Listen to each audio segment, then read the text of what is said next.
ಅನುದಿನ ಅನುಕ್ಷಣ ಮನೆಯಲ್ಲೂ ಕಲಿಯೋಣ, ಕಲಿಕೆಯ ಹೊಸ ಹಾದಿಯಲ್ಲಿ ಜೊತೆಗೂಡಿ ಹೆಜ್ಜೆಯ ಹಾಕೋಣ, ಸಂತಸದಿ ಕಲಿಯೋಣ ನಮ್ಮ ಹೆಮ್ಮೆಯ ಈ ಕ್ಲಾಸಿನಲ್ಲಿ.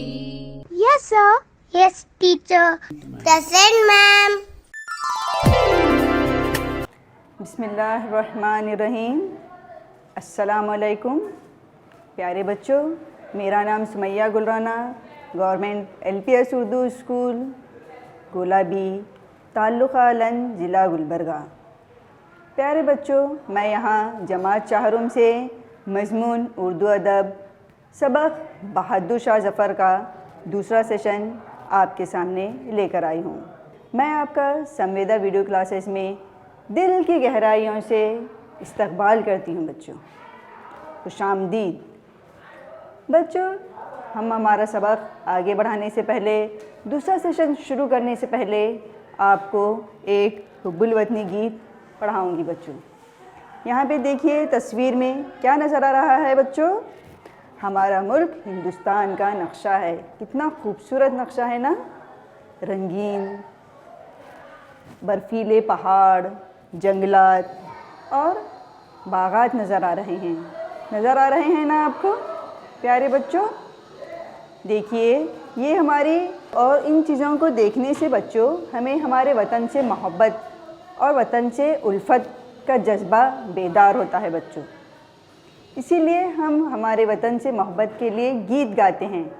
आज मैं यहाँ आपको भी एक गीत गाकर सुनाऊंगी बच्चों, ठीक है?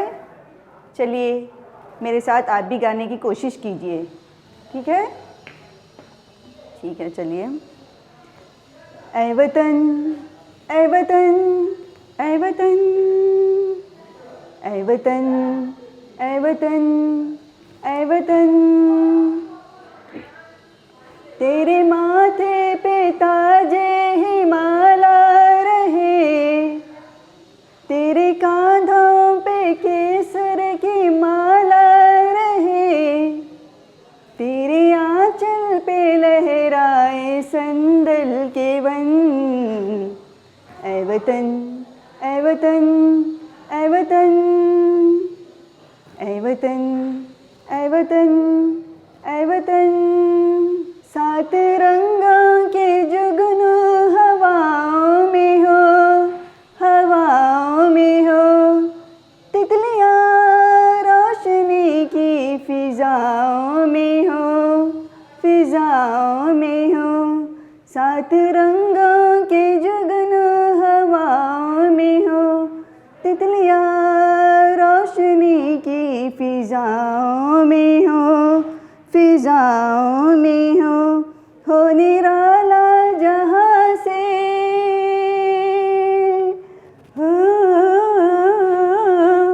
हो निराला जहाँ से तेरा बांकपन।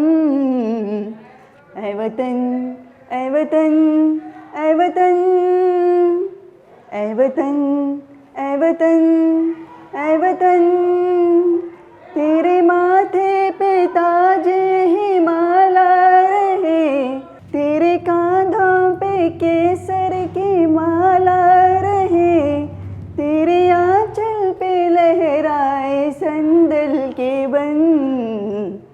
ऐ वतन ऐ वतन ऐ वतन, तेरी हर सोच ऊंची उड़ाने उड़े, उड़ाने उड़े, तेरी हर सोच ऊंची उड़ाने भरे, उड़ाने भरे, रास्ते अहद सारा ज़माना चले, तेरी हर सोच ऊंची उड़ाने भरे, उड़ाने भरे, रास्ते अहद सारा ज़माना चले, ज़माना चले, तेरे वीरों के तुझ पर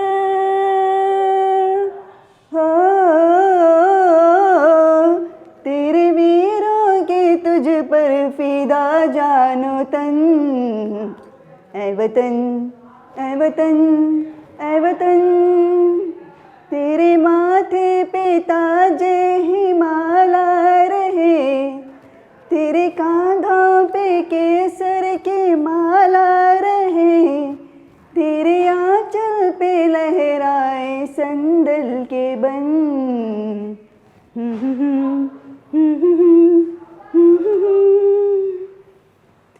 चलिए बच्चों, कैसा लगा आपको ये गीत? अच्छा लगा ना? हाँ बच्चों, प्यारे बच्चों, मैं उम्मीद करती हूँ आप लोगों को सबको ये गीत पसंद आया होगा।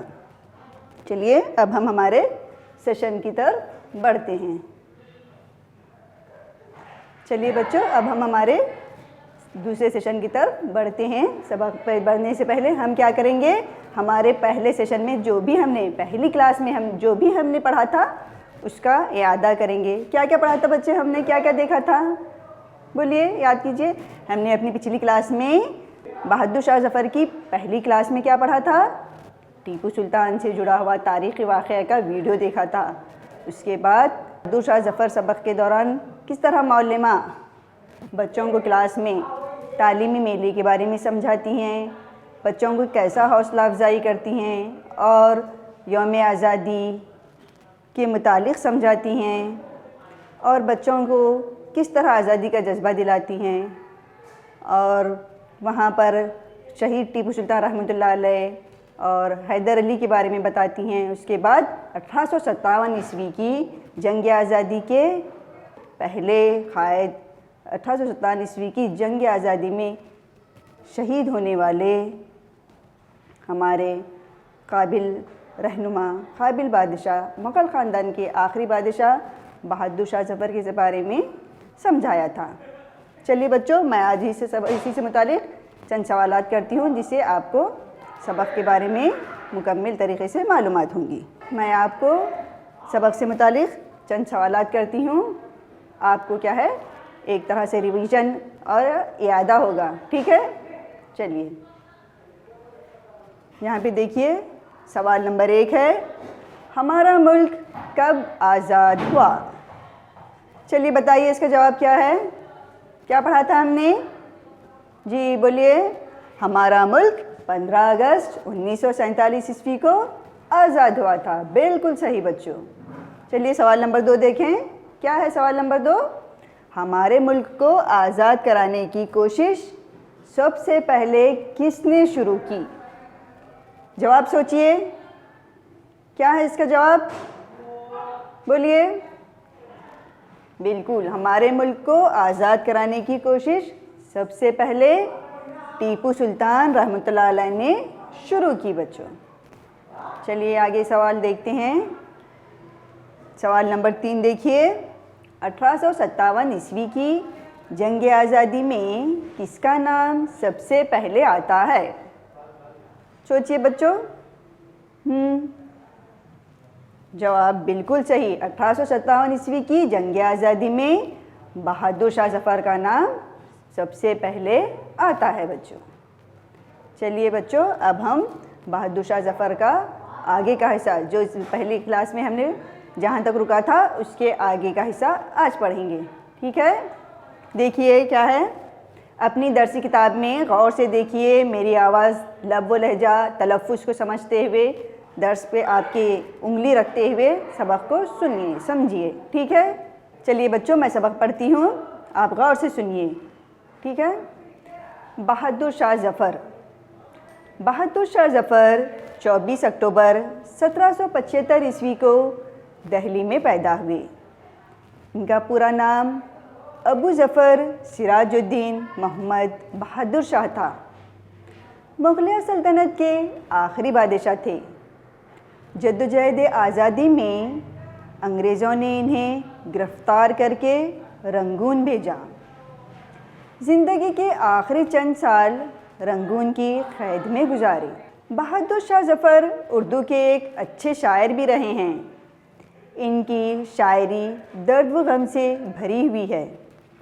इनका एक मशहूर शेर है, कितना है बदनसीब ज़फ़र दफन के लिए, 2 गज़ ज़मीं भी ना मिली कोए यार में।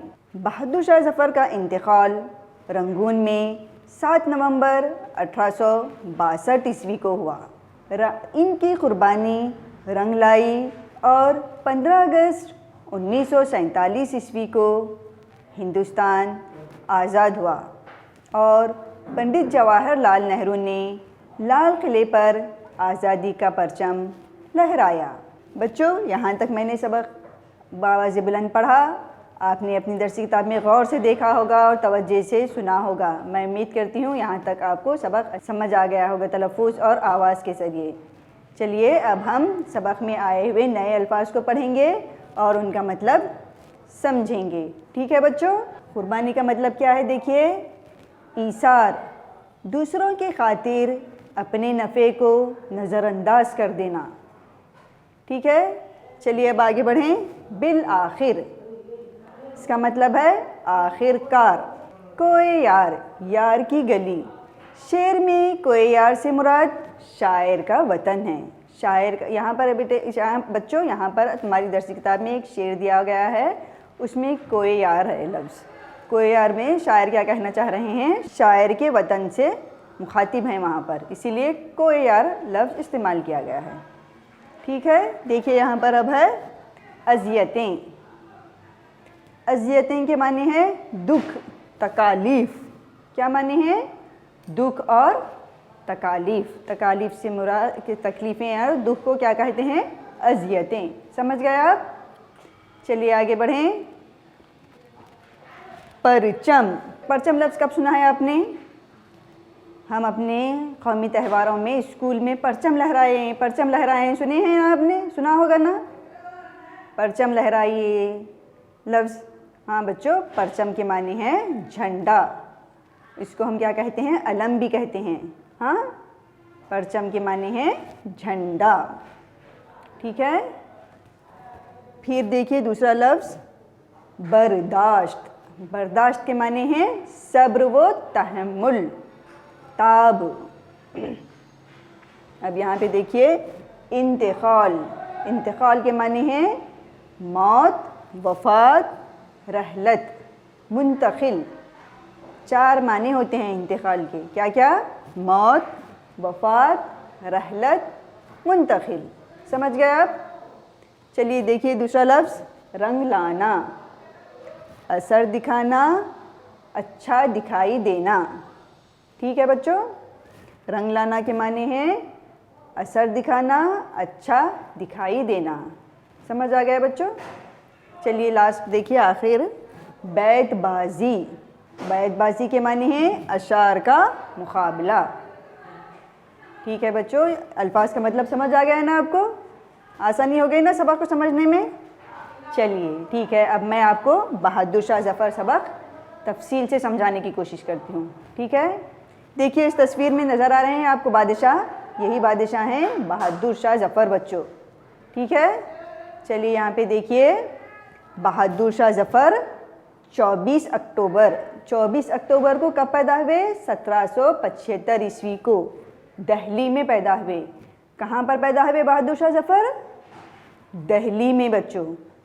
तारीख़ पैदाइश क्या है? 24 अक्टूबर 1775 ईस्वी। याद रखना बच्चों, ये बहुत ज़रूरी है ये। हाँ, बहादुर शाह ज़फ़र 24 अक्टूबर 1775 ईस्वी को कहाँ पैदा हुए? दिल्ली में पैदा हुए। ठीक है, चलिए आगे बढ़ें। इनका पूरा नाम अबू ज़फ़र सिराजुद्दीन मोहम्मद बहादुर शाह था। पूरा नाम क्या था बहादुर शाह ज़फ़र का? अबू ज़फ़र सिराजुद्दीन मोहम्मद बहादुर शाह। याद रखिए, बहादुर शाह ज़फ़र का पूरा नाम क्या है? कोई पूछे तो आपको फ़ौरन बोलने आना चाहिए ये बात। क्या है पूरा नाम? अबू ज़फ़र सिराजुद्दीन मोहम्मद बहादुर शाह। ठीक है, चलिए अब आगे बढ़े हम। यहाँ पर देखिए बच्चों क्या कहा जा रहा है? मुग़लिया सल्तनत के आखिरी बादशाह थे।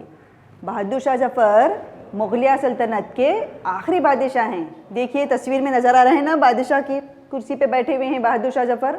हाँ बच्चों बिल्कुल, मुग़लिया सल्तनत हमारे हिंदुस्तान की एक बहुत बड़ी सल्तनत है, जिसके आखिरी बादशाह कौन है? बहादुर शाह ज़फ़र हैं बच्चों। चलिए आगे बढ़ें। देखिए बच्चों यहाँ पर क्या कहा जा रहा है? जद्दोजहद आज़ादी में अंग्रेज़ों ने इन्हें गिरफ़्तार करके रंगून भेजा। किन्हें? बहादुर शाह जफ़र को। किस लिए?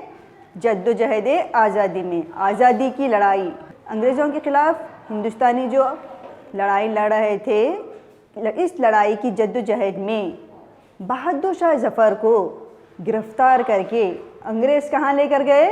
रंगून। देखिए इस नक्शे में, ये नक्शा है, कौन सा नक्शा है ये? बर्मा का नक्शा है बच्चों। ये बर्मा का एक छोटा सा एक निशान बना हुआ है, आप गौर कीजिए इस निशान पर। ये निशान क्या है? रंगून है। बर्मा को अब क्या कहते हैं? म्यांमार कहते हैं बच्चों। पहले म्यांमार का पुराना नाम बर्मा है बच्चों। म्यांमार का पुराना नाम क्या है? बर्मा। बर्मा का एक शहर है रंगून। तो बहादुर शाह जफ़र को अंग्रेज़ गिरफ़्तार करके कहाँ लेकर गए? रंगून लेकर गए बच्चों। हाँ, चलिए आगे बढ़ें। देखिए यहाँ पर, ज़िंदगी के आखिरी चंद साल रंगून की क़ैद में गुजारे। अंग्रेज़ इतने जालिम थे, मजलूमों पे इंतहा से ज़्यादा जुल्म करते थे बच्चों।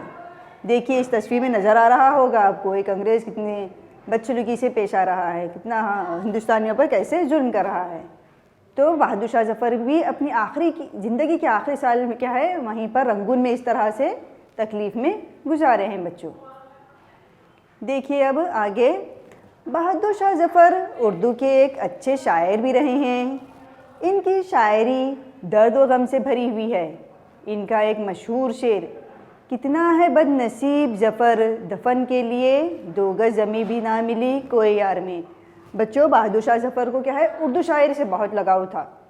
उर्दू शायरी इन्हें बहुत पसंद थी। शेर शायरी करते थे, वो अशार कहते थे, लेकिन उनकी शायरी में एक ख़ास किस्म का दर्द था, एक गम था। हमेशा कोई दुखी अल्फाज में वो अशार अदा करते थे। देखिए बादशाही दौर में जब मुग़लिया सल्तनत में थे, वो ख़ुद भी शेर कहते थे और शायरी करने वाले, अशार कहने वालों से भी बहुत खुश होकर इन्हें इनामात देते थे। बहादुर शाह जफ़र की शायरी क्या है, दर्द व गम से भरी हुई थी। तो इस शेर में भी उनका दिल, उनके आखिरी वक्त की चाह को बता रहा है। इस शेर क्या कह रहा है? कितना है बदनसीब जफ़र दफन के लिए, 2 गज़ ज़मीं भी ना मिली कोई यार में। देखिए बच्चों इस शेर का मतलब क्या है, मैं आपको समझाने की कोशिश करती हूँ। देखिए बच्चों यहाँ पे इस शेर में शायर बहादुर शाह जफ़र अपनी बदनसीबी पर बहुत अफसोस कर रहे हैं और कह रहे हैं कि जफ़र तू कितना बदनसीब है कि तुझे मरने के बाद भी अपने मुल्क में दफन होने के लिए 2 गज़ ज़मीं भी ना मिली। ये उनके दिल के गम के अल्फाज हैं बच्चों। चलिए अब हम आगे बढ़ें, सबक देखें। बहादुर शाह जफ़र का इंतकाल रंगून में 7 नवंबर 1862 ईस्वी को हुआ। कब हुआ बहादुर शाह जफ़र का इंतकाल? देखिए इस तस्वीर में मालूम हो रहा है बादशाह की हालत में कैसे थे बादशाही दौर में। उसके बाद उनकी ज़ईफ़ी के दौर में, बुढ़ापे के ज़ईफ़ी के दौर में कैसे हो गए बहादुर शाह जफ़र? कहाँ पर हैं वो? रंगून में ही क़ैद हैं, रंगून की जेल में। वहाँ पर उनका इंतकाल भी कब होगा? 7 नवंबर 1862 ईस्वी को बहादुर शाह जफ़र का इंतकाल रंगून में हो गया बच्चों। चलिए देखते हैं अब आगे। इनकी कुर्बानी रंग लाई और 15 अगस्त 1947 ईस्वी को हिंदुस्तान आज़ाद हुआ और पंडित जवाहरलाल नेहरू ने लाल किले पर आज़ादी का परचम लहराया। देखिए बच्चों हमारा बहादुर शाह जफ़र की कुर्बानी रायगा नहीं गई बच्चों। उनकी मेहनत, उनकी कुर्बानी के नतीजे में हमारा मुल्क 15 अगस्त 1947 ईस्वी को आज़ाद हुआ और पंडित जवाहरलाल नेहरू हमारे हिंदुस्तान के पहले वज़ीर आज़म ने लाल किले पर आज़ादी का परचम लहराया बच्चों। समझ गए आप? इस तरह क्या हो गया, 15 अगस्त 1947 ईस्वी को हम हमारे मुल्क की आज़ादी का दिन मनाते हैं बच्चों। चलिए बच्चों हम अब आगे बढ़ते हैं। सबक, उम्मीद करती हूँ आपको सबक अच्छे से समझ आ गया होगा। अब हम यहाँ पर चंद सरगर्मियाँ करेंगे बच्चों। हाँ, इन सरगर्मियों के ज़रिए सबक को अच्छी तरीके से समझने की कोशिश करेंगे। ठीक है बच्चों? यहाँ पे देखिए क्या है, मुग़लिया सल्तनत के आखिरी बादशाह डैश हैं बच्चों। यहाँ पर क्या है देखिए, कौसाइन में जवाब दिए गए हैं। ठीक है, इन जवाबात में से आपको सही जवाब का इंतखाब करके खाली जगह में पुर करना है। क्या है सवाल? मुग़लिया सल्तनत के आखिरी बादशाह डैश हैं। बहादुर शाह जफ़र, बहादुर शाह आलम, बहादुर शाह आलम सानी। सही जवाब क्या होगा सोचिए। बिल्कुल सही, शाबाश, बहादुर शाह जफ़र सही जवाब। मुग़लिया सल्तनत के आखिरी बादशाह बहादुर शाह जफ़र हैं। ठीक है, चलिए अब हम आगे बढ़ते हैं। देखिए बच्चों, दूसरा क्या है, बहादुर शाह जफ़र डैश में पैदा हुए। दिल्ली, आगरा, बम्बई। कहाँ पर पैदा हुए बहादुर शाह जफ़र? बहादुर शाह जफ़र दिल्ली में पैदा हुए। बिल्कुल सही जवाब बच्चों, आप लोगों ने बिल्कुल सही जवाब दिया। बहादुर शाह जफ़र कहाँ पैदा हो गए? दिल्ली में पैदा हुए। चलिए अब आगे बढ़ें। बहादुर शाह जफ़र का इंतकाल डैश में हुआ। दिल्ली में, रंगून में, आगरा में। कहाँ पर हुआ इंतकाल बहादुर शाह जफ़र का? सोचिए। जी बिल्कुल सही बच्चों, बहादुर शाह जफ़र का इंतकाल रंगून में हुआ। चलिए देखिए अब, लाल किले पर परचम डैश ने लहराया। देखिए बच्चों, किसने परचम लहराया? पंडित जवाहरलाल नेहरू ने। बिल्कुल सही जवाब बच्चों। चलिए बच्चों, मैं अब आपसे चंद सवालात करती हूँ, आप उनके जवाबात एक एक जुमले में देने की कोशिश कीजिए। ठीक है, देखिए पहला सवाल क्या है, बहादुर शाह जफ़र का पूरा नाम क्या था? सोचिए जवाब क्या है इसका। मैंने कहा था ना बहुत ज़रूरी सवाल, मैंने कहा था ना बहुत याद रखिए। जी बिल्कुल सही बच्चों, बहादुर शाह जफ़र का पूरा नाम अबू ज़फ़र सिराजुद्दीन मोहम्मद बहादुर शाह था। बिल्कुल सही। चलिए सवाल नंबर 2 देखें। बहादुर शाह जफ़र को क़ैद करके कहाँ भेजा गया? सही जवाब क्या है इसका? बहादुर शाह जफ़र को क़ैद करके रंगून भेजा गया। बिल्कुल सही बच्चों। सवाल नंबर 3 है, बहादुर शाह जफ़र का इंतकाल कब हुआ? कब हुआ बहादुर शाह जफ़र का इंतकाल? सोचिए। हाँ बच्चों सोचिए। बहादुर शाह जफ़र का इंतकाल रंगून में 7 नवंबर 1862 ईस्वी को हुआ बच्चों। ठीक है, चलिए बच्चों अब हम आगे बढ़ते हैं हमारी अगली सरगर्मी की तरफ। क्या है सरगर्मी? अलीफ और बे को मुनासिब जोड़ लगाइए। देखिए बच्चों, यहाँ पर अलीफ कॉलम है और बे कॉलम है।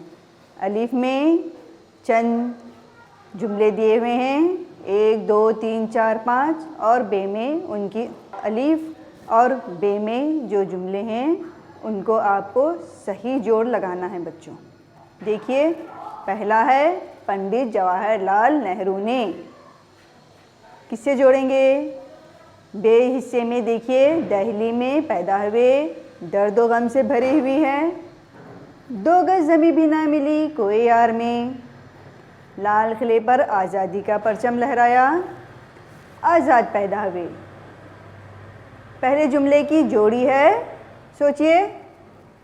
बिल्कुल सही बच्चों, पंडित जवाहरलाल नेहरू ने लाल किले पर आज़ादी का परचम लहराया। दूसरा देखिए जुमला, बहादुर शाह जफ़र 24 अक्टूबर 1775 ईस्वी को। किससे जोड़ेंगे हिसाबे में आप इस जुमले को? बिल्कुल सही बच्चों, दिल्ली में पैदा हुए। बहादुर शाह जफ़र 24 अक्टूबर 1775 ईस्वी को दिल्ली में पैदा हुए।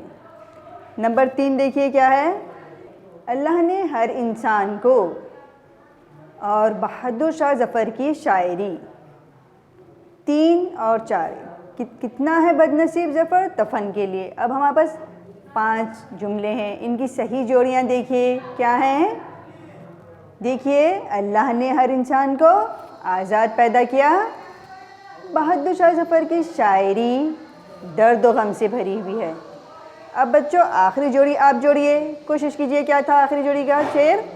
कितना है बदनसीब जफ़र दफन के लिए। किससे जोड़ेंगे आप? 2 गज ज़मीं भी ना मिली कोई यार में। ठीक है बच्चों, समझ में आ गया है ना आपको जोड़ लगाने का तरीक़ा? बच्चों अब हम आगे बढ़ते हैं हमारी अगली सरगर्मी की जानिब। चलिए देखिए यहाँ पर क्या कहा जा रहा है। देखिए, मुताल्लिक़ा अल्फाज की पहचान। ठीक है, मिसाल देखिए, मिसाल के मुताबिक कौसैन में दिए गए अल्फाज से मुताल्लिक़ा लफ्ज़ चुनकर खाली मुरब्बा में लिखिए। देखिए यहाँ पर मिसाल पत्ता, गुल, बूटा, चमन। इस तरह से आगे पीछे लफ्ज़ हैं, आपको इनसे चुनकर उनके चौकोर में, मुरब्बे में सही तौर पर लिखना है। सबसे पहले हम क्या लिखेंगे चौकोर में? पत्ता। इसके बाद गुल, पत्ता, गुल, बूटा। और इससे क्या बनता है बच्चों? चमन। हाँ बच्चों, इस तरह से हम मुरब्बे में लिखेंगे। ठीक है, चलिए अब आगे बढ़ें।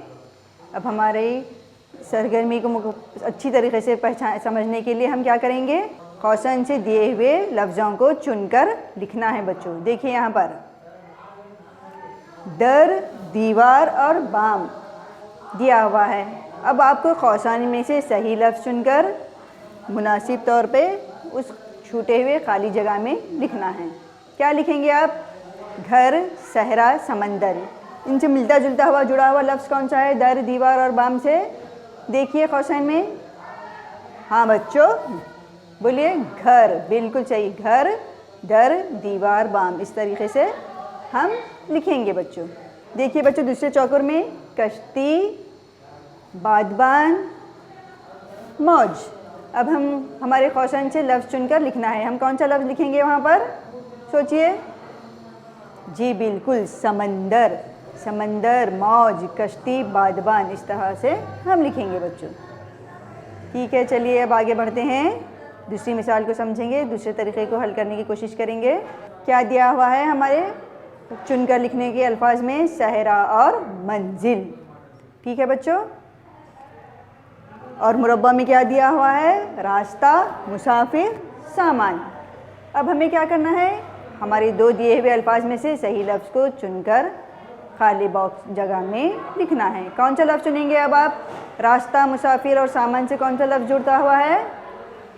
मंजिल। बिल्कुल सही बच्चों, मंजिल, रास्ता, मुसाफिर, सामान। ठीक है, अब देखिए इस चौकोर में क्या क्या लफ्ज़ दिए हुए हैं? रेत, शराब, बगोले।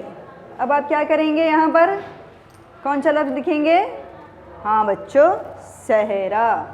बिल्कुल सही बच्चों। अच्छा बच्चों, मैं उम्मीद करती हूँ यहाँ तक आपको तमाम सरगर्मियाँ अच्छे से समझ में आ गई होंगी। आ गई है ना? बिल्कुल सही बच्चों। चलिए अब हम आगे की तरफ बढ़ते हैं। अब मैं आपको क्या है यहाँ पर घर का काम देती हूँ बच्चों। ठीक है, अब आप है ना घर के काम में जो मैं आपको घर का काम दूंगी आप उसको अच्छे से करके लाएंगे बच्चों। ठीक है, क्या है घर का काम? घर के काम में है आपको, देखिए यहाँ पर कौशन में दिए गए अल्फाज से मुतालिक लफ्ज़ चुनकर खाली मुरब्बा में लिखिए। यहाँ पर कौशन में दिए गए लफ्ज़ क्या हैं? दवाखाना, मदरसा, आसमान। इनको चुनते हुए आपको जो मुरब्बे दिए हुए हैं उनमें वो लफ्ज़ को मुनासिब तौर पर चुनकर भरना है बच्चों। देखिए बस्ता, किताबें, कलम। सही लफ्ज़ को चुनकर आपको खाली जगह में लिखना है बच्चों। दूसरा देखिए दवाई, इंजेक्शन, डॉक्टर। इसे मुरब्बे में क्या है?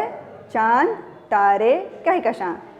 इस तरह से आपको कौशन में दिए हुए लफ्ज़ चुनकर सही जवाब का इंतखाब करके तमाम मुरब्बों में लिखना है बच्चों।